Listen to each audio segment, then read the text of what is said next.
ہم کریں گے ہر مظلوم کی حمایت۔ السلام علیکم، میں ہوں حرین فاطمہ اور آپ دیکھ رہے ہیں حمایتی نیوز HD چینل۔ نظر ڈالتے ہیں آج کی اہم خبروں پر۔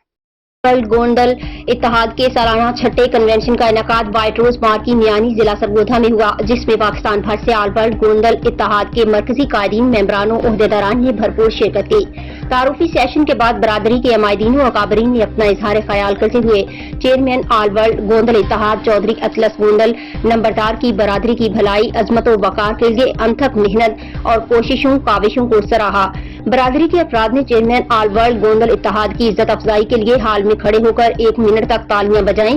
چیئرمین چودھری اطلس گوندل نمبردار نے تمام مجمع کا شکریہ ادا کرتے ہوئے ایک بار پھر سے اعادہ کیا کہ برادری کو ایک پلیٹ فارم پر جوڑنا اس نفس و نفسی کے دور میں خوش بختی کی علامت ہے۔ میں اس نیک اور عظیم مقصد کے لیے اپنی کاوشوں کو جاری رکھوں گا۔